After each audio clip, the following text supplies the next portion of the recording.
السلام عليكم. طبعا بعد مرور يوم من ماتش الزمالك واتحاد العاصمه والهزيمه الدنيا بتهدى شويه. طبعا جمهور الزمالك اكيد لسه زعلان، ده طبيعي، لكن في حاجات لازم الناس الحقيقه تبقى فاهماها. يعني جزء من المساله طبعا في اعلام والسوشيال ميديا اللي تابع للزمالك، طبعا برضه اعلام وتابع للاهلي، له يعني كل واحد له اتجاه. السوشيال ميديا الزمالك الحقيقه منقسم على قسمين. قسم بيقول لك لا عايزين نلم وعايزين ندعم الفرقه وعايزين ما نحبطش اللعيبه وعايزين نقدر وعايزين نتقدر والكلام ده. وجزء تاني بيقول لك لا ده حسام عبد المجيد خاين وعميل ومضى للاهلي واصله اللعيبه دي لازم يتعامل معاها، والمدرب اصلا جبان ومعتمد جمال جبان وخواف. الحقيقه ده كلام في سواء القسمين، الحقيقه كلام لا هيود ولا هيجيب. ده كله استهلاك محلي واستهلاك للجماهير لمده اسبوع قبل المباراه.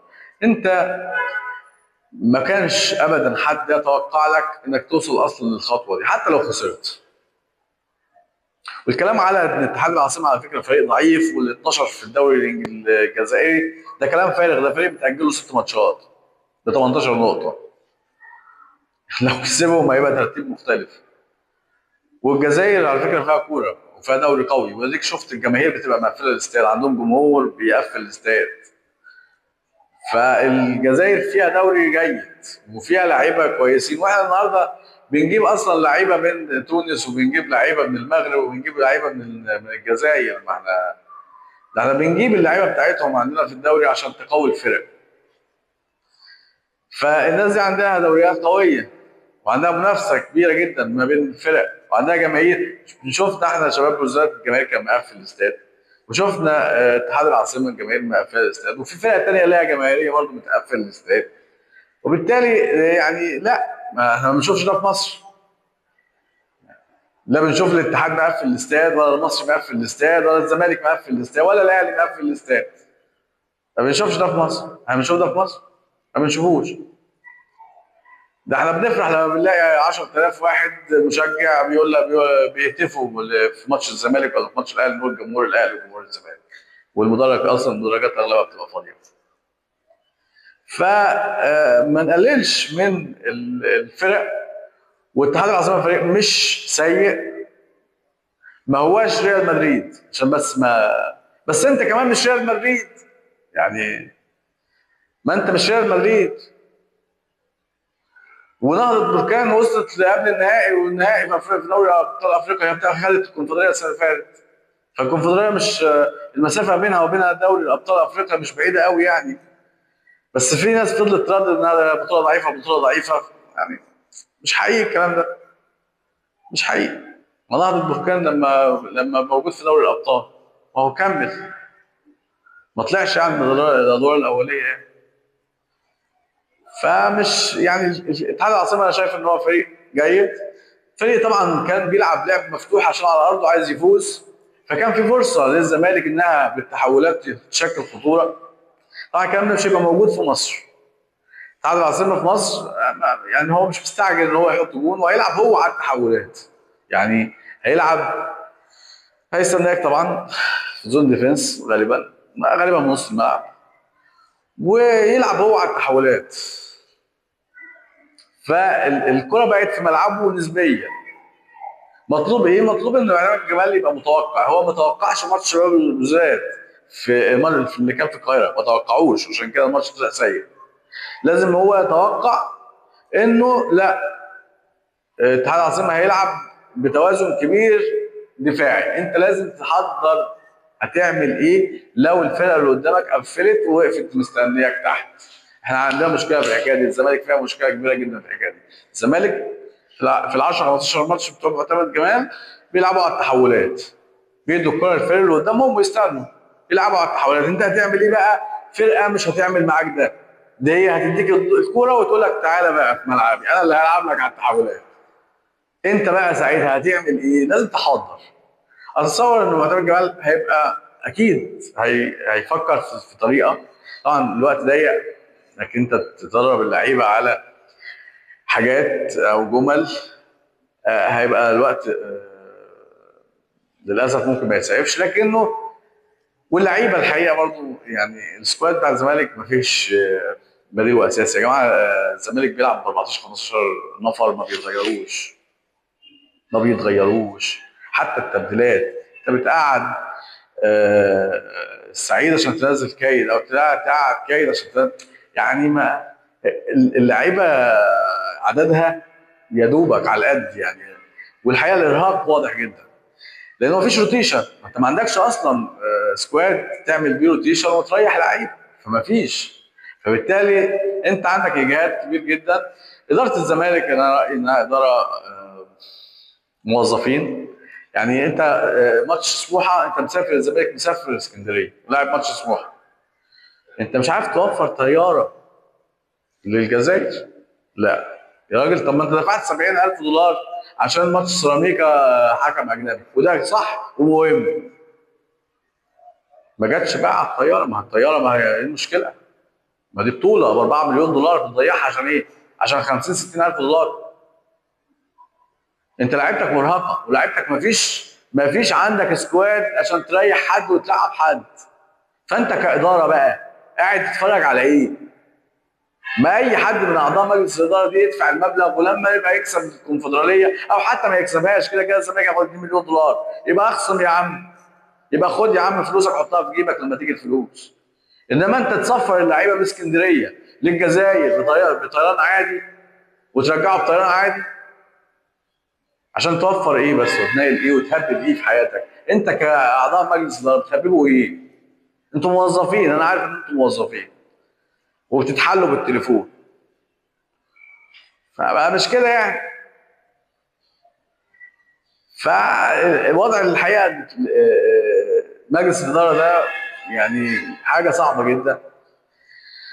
لكن الزمالك مهم جدا الماتش اللي جاي، محتاج كمان يبقى عارف ان هو لازم يلعب على فرقه هتبقى متكتله ورا، مش هيبقى فيه فكر او فرصه للتحولات.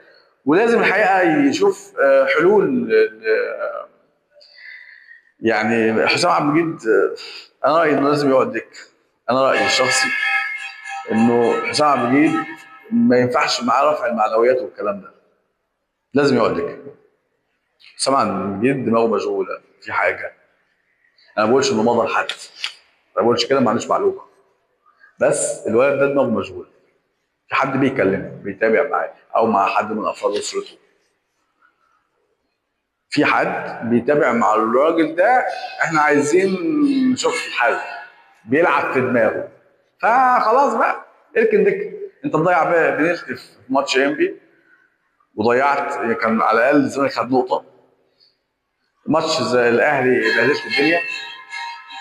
الماتش النهارده في الكونفدراليه يعني حاجه صعبه جدا. فانت عندك مشكله بقى، اركن شويه. طب انا ما عنديش سكواد، لا انا اشتغل بمحمد اسماعيل، انا لاعب ربيعه مع الونش عادي جدا، عادي جدا، اي حد ماشي، اي حد ماشي.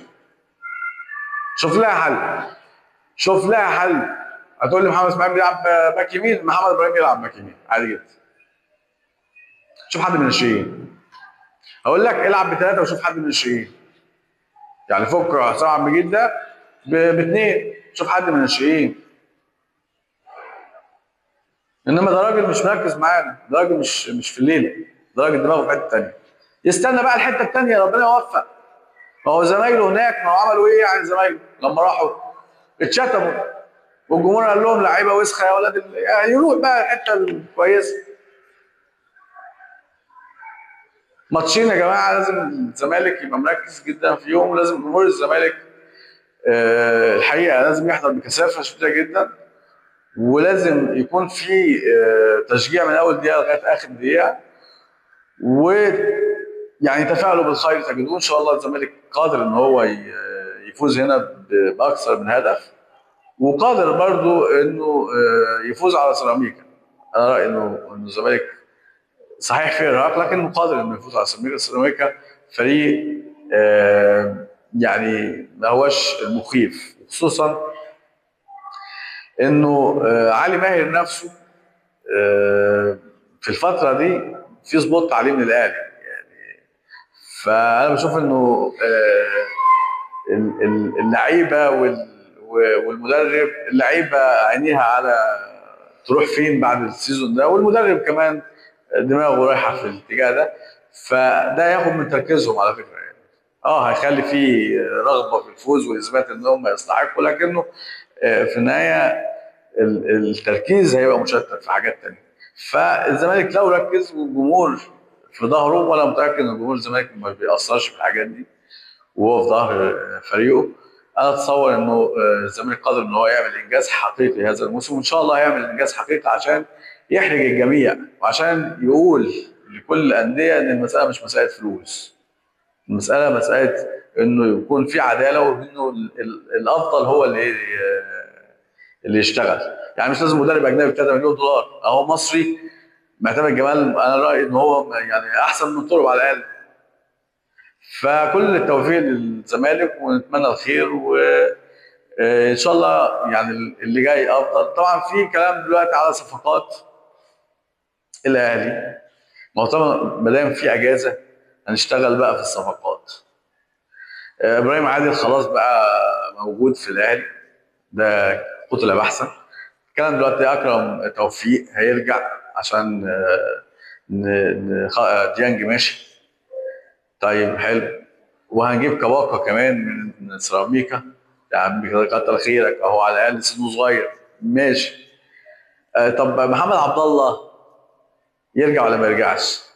طبعا هنا في مشكله. حسين الشحات اخر ماتشين تالق، هما كانوا هيقلشوا حسين الشحات.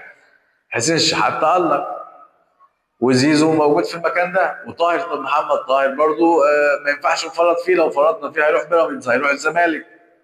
فثلاثه. طب هنجيب محمد عبد الله يعمل ايه جنبيهم؟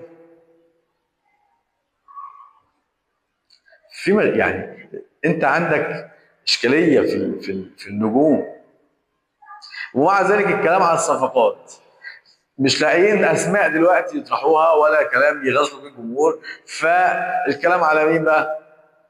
مصطفى محمد. ماله يا عم مصطفى محمد؟ هنجيبه.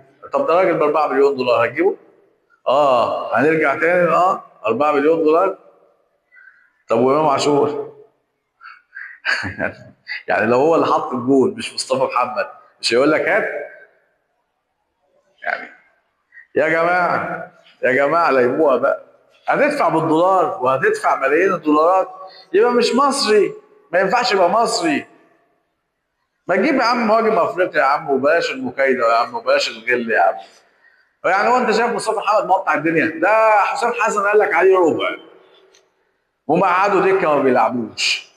ما تجيب يا عم مهاجم افريقيا يا عم.